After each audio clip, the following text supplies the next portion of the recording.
நம்மளை டச் பண்ணுற மாதிரி ஒரு சூழ்நிலை எப்பொழுதுமே சிம்மராசிக்காரங்களுக்கு இருக்கும். சுவாமி எடுத்த எடுப்பில் இந்த மாதிரிலாம் சொல்கிறீங்களே சாமின்னு கஷ்டப்படாது. நல்லவையும் உண்டு, அதில் நாம் தெரிஞ்சுக்க வேண்டிய விஷயமும் நல்லதும் உண்டு, தீய விஷயங்களும் உண்டு. அங்கே சனியோட சுக்கிரனும் தொடர்பு கொண்டு சுக்கிச்சம் பெற்று காணப்படுகிறார். அப்போது சுகம் சார்ந்த விஷயத்திலையும் இப்போ இதுவரைக்கும் இருந்த அந்த பிரச்சனை தருகின்ற விஷயங்கள் கலைந்து செல்லும். ஐயா 14ஆம் தேதி வரைக்கும் சுக்கிர பகவான் 8ஆம் இடத்துல தான் இருப்பார். வரவு தருகின்ற விஷயம் கண்டிப்பாக உண்டு. இந்த மாதம் முழுவதும் 14ஆம் தேதி வரைக்கும் வரவு சார்ந்த விஷயங்கள் கண்டிப்பாக உண்டு. ஐயா சனி யாருடன் தொடர்பு கொள்கிறாரோ அவரால் போல் மாறிடுவார். சனி பகவான் உச்சம் பெறுகின்ற இடம், சனி பகவான் உச்சம் பெறுகின்ற நேர வீட்டில் சுக்கிர பகவானும் உச்சம் பெறுவார். ரொம்ப சிறப்பான இடம் அது. இங்கே உச்சம் பெறுகின்ற இடத்துல சனி பகவானுடைய இடப்பெயர்ச்சி இங்கே நடக்குது. அப்போது இவங்களுக்கான அமைப்பு வரவு தருகின்ற விஷயம் மறைமுக வருமானம் என்பது உண்டு. 8ஆம் இடம் என்பது மறைவு ஸ்தானம் என்று சொல்லக்கூடிய கமிஷன் ஏஜென்ட் பெறுறது, இந்த மாதிரி விஷயங்கள் தருது. வெளியூர் பயணங்களில் நம்மளுக்கு ஆதாயத்தை தருவது, ஐயா கொடுக்கல் வாங்கல லாபத்தை தருவது, இது மாதிரி விஷயங்கள் கண்டிப்பாக சிம்மராசிக்கு உண்டு. 14ஆம் தேதி வரைக்கும் உண்டு. அந்த 17க்கு அப்புறம் நம்மளுக்கு 19ஆம் தேதி செவ்வாய் பகவான் நம்மளுக்கு உச்சம் பெறுகிறது. இங்கே செவ்வாய் பகவானும் இடம்பெயர்ந்து வருகின்ற நேரம், சனி செவ்வாய் சேர்க்கை பெறுகின்ற காலம், கொஞ்சம் எல்லாத்துலேயும் கவனத்தை எடுத்துக்கக்கூடிய காலம். முக்கியமாக உடல்நலத்தில் கொஞ்சம் கவனத்தை எடுத்துக்கக்கூடிய காலம். நம்ம உடல்நலத்திலையும், நம் மனைவி உடல்நலத்திலையும், நம் தாயார் உடல்நலத்திலையும், எல்லாத்துலேயும் பிள்ளைகள் சார்ந்த விஷயத்திலையும் இந்த சிம்மராசிக்காரங்க சிம்ம லக்னம் ரெண்டுத்துக்குமே பொருந்தும். இருவேறு கொள்கை அல்ல, லக்னம் வேறு இல்லை, ராசி வேறு இல்லை, எல்லாமே ஒரே கேட்டகரியில் வரும். சில பேருக்கு லக்னம் வேறுபடும், சில பேருக்கு சந்திரன் வேறுபடுவார். ஆனால் இந்த நேரத்தில் எல்லாமே ஒன்றுபடுகின்ற நேரம். 2 வரவு சார்ந்த விஷயத்தில் கொஞ்சம் கடன் சார்ந்த விஷயங்கள் அதிகரிக்கக்கூடிய காலம். கடன் கொஞ்சம் அதிகரிக்கும். இந்த நேரத்தில் கடன் வாங்கி செலவு பண்ணுற மாதிரி ஒரு சூழ்நிலை காணப்படும். எப்போனா 19ஆம் தேதிக்கு அப்புறம் கொஞ்சம் கவனத்தை எடுத்துங்க. சனி செவ்வாய் சேர்க்கை பெறுவது 8ஆம் இடத்துல. தேவையில்லாத அடுத்தவரோட பற்றி விமர்சனம் பண்ணுறது, தேவையில்லாமல் அடுத்த ஒரு பஞ்சாயத்துக்கு நாம் தலையிடுவது, இந்த மாதிரி விஷயங்கள் எடுத்து தடுத்து நிறுத்துவது ரொம்ப நன்மையை தரும். இதில் நாம் தலையிடாமல் இருப்பது ரொம்ப நன்மை. அடுத்தவருக்கு ஜாமீன் போடுறது முக்கிய தருணம். இதில் ஜாமீன் போடுறது நான் பார்த்துக்கிறையா அப்படின்னு சொல்கிற ஒரு வார்த்தை, இந்த சமயமெல்லாம் இதை தடுத்தாட்கொள்ளக்கூடிய காலம். இந்த நேரத்தை பயன்படுத்தி வெளியே வருவது ரொம்ப நன்மையை தரும். கொஞ்சம் பொறுமையோடும் சிந்தனையோடும் கொஞ்சம் செயல்படுங்க. இந்த நேரத்தில் எல்லாமும் நம்மளுக்கு நல்லதாக நடக்குதா இல்லை கெட்டது நடக்குதான்னு சொல்லிட்டு தெரியாது. யார் நல்லவன் யார் கெட்டவன் என்று சொல்லக்கூடிய அமைப்பு இந்த நேரத்தில் தெரியாது. சனி செவ்வாய் சேர்க்கை பெறுவதும் பார்க்கப்படுவதும் ரொம்ப தொந்தரவு சுவாமி. ஆனால் கடன் சார்ந்த விஷயத்துக்கு கேட்டிருந்தா, ஐயா நான் லோன் கேட்டிருக்கேன், லோன் சார்ந்த விஷயங்கள்லாம் கைகூடி வரும், ஈஸியாக கைகூடும். இதில் உறுதி தருகின்ற அமைப்பு. ஏன்னா எந்த கிரகம் 8ஆம் இடத்துல இருந்தால் அதை பார்க்கின்ற இடம் வரவு தருகின்ற 2ஆம் இடத்தை. தொழில் சார்ந்த விஷயம் இப்போ ஒரு வேலை மட்டுமல்ல, 2-3 வேலை எடுத்து செய்கின்ற பாக்கியம் எல்லாம் இந்த சனி செவ்வாய் சேர்க்கை பெறுவது கிடைக்கும்.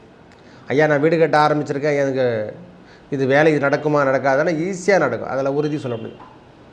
சிம்மத்தை பொறுத்த வரைக்கும் தடைகள் ஏற்பட்ட வேலைகள், தடைகளால் ஏற்பட்டு வந்த விஷயங்கள் அனைத்தும் இந்த செவ்வாய் சனி சேர்க்கை பெறும்போது கிடைக்கும். ஐயா தடையான விஷயங்கள் எதனா இருந்தால் அதெல்லாம் உடஞ்சி வெளியே வந்துடும். ஏன்னா பகவானுடைய பார்வை, நேரடி பார்வை அங்கேயும் விழுது. சனி செவ்வாய் சேர்க்கை பெறுவது தொழிலில் திடீர்னு பார்த்தா கூடுதல் வருமானத்தை பெறும். திடீர்னு பார்த்தா சின்ன சின்ன டிஸ்டர்பன்ஸும் வரும். இந்த போலீஸ் ஸ்டேஷன் இது மாதிரி வம்பு வழக்குகளில் போய் சேர்ந்து நம்ம போய் ஒருத்தர் போய் ஜாமீன் போட்டுட்டு வர்றது, நம்ம சொந்தக்காரருக்கு யாருன்னா ஜாமீன் போட்டுட்டு வந்து நம்மளே இட்டுன்னு வர்றது, இந்த மாதிரி விஷயங்கள் நடக்கக்கூடிய காலம். இதில் கொஞ்சம் சற்று கவனத்தை எடுத்துக்கக்கூடிய அமைப்புகள் கண்டிப்பாக உண்டு சிம்மத்தை பொறுத்த வரைக்கும். ஐயா 26ஆம் தேதி தான் புதன் பகவான் நீச்சகதிக்கு வரார்.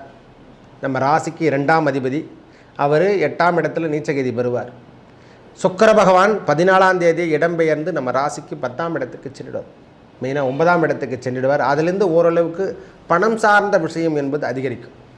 நம்மளுக்கு 14ஆம் தேதிக்கு அப்புறமே சுக்கிர பகவான் இடம்பெயர்ந்தாலே ஓரளவுக்கு பரவாயில்லை என்று சொல்லக்கூடிய அமைப்பு சுவாமி.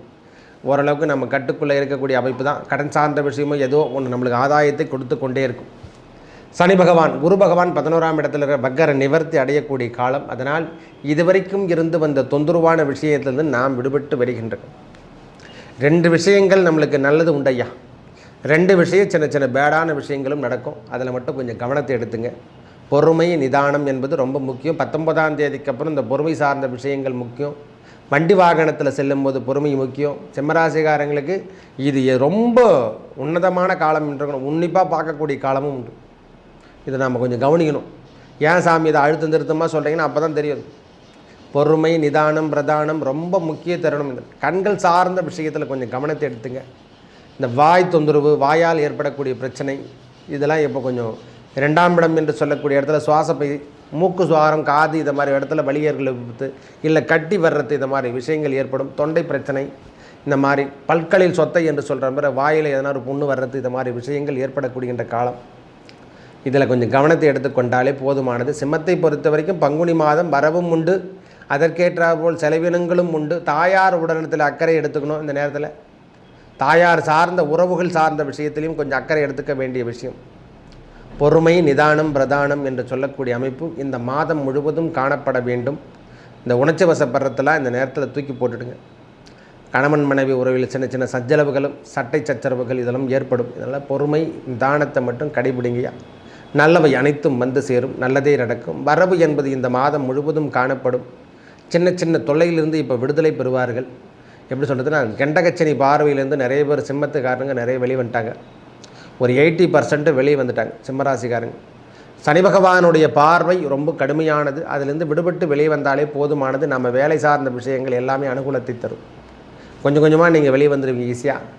நல்லவை அனைத்தும் வந்து சேருகின்ற காலம். நல்லதே நடக்கும். நன்றி, வணக்கம்.